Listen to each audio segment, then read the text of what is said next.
کراچی کی ایک ایسی جگہ جہاں روزانہ ہزاروں لوگ گزرتے ہیں، مگر بہت کم لوگ جانتے ہیں کہ اس کا نام کیوں رکھا گیا ناگن چورنگی۔ کیا یہ صرف ایک نام ہے یا اس کے پیچھے کوئی ڈراؤنی کہانی چھپی ہے؟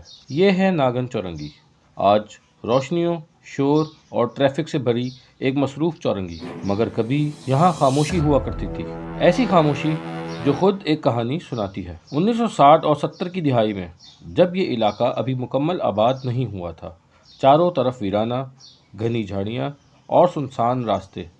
مقامی لوگ کہتے ہیں کہ یہاں اکثر سانپ دکھائی دیتے تھے، خاص طور پر کالے ناگ، اور پھر اسی خوف نے اس جگہ کو ایک نام دے دیا، ناگن چورنگی۔ مگر سوال یہ ہے کہ اگر یہ صرف ایک پرانی کہانی ہے تو آج بھی یہ نام کیوں زندہ ہے؟ کیا واقعی ایسا کچھ تھا جو وقت کے ساتھ ختم نہیں ہوا؟ وقت گزرتا گیا، ویرانہ شہر میں بدل گیا۔ 1990 کی دہائی تک یہاں ایک بڑا گول چکر تھا، پھر 2003 میں سگنل لگے، اور 2008 کے قریب ایک فلائی اوور نے اس جگہ کی شکل بدل دی۔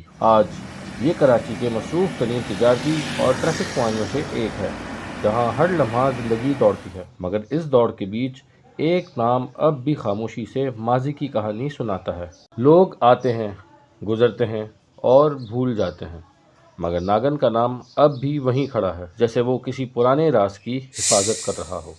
شاید ناگن چورنگی کا اصل راز یہ نہیں کہ یہاں کبھی سانپ تھے، بلکہ یہ ہے کہ کچھ کہانیاں وقت کے ساتھ بدلتی نہیں، صرف چھپ جاتی ہیں۔ اگر آپ کو بھی اپنے علاقے کی ڈاکیومنٹری سننی ہے تو اس چینل کو سبسکرائب کیجیے اور اپنے ایریا کا نام کامنٹ کیجیے۔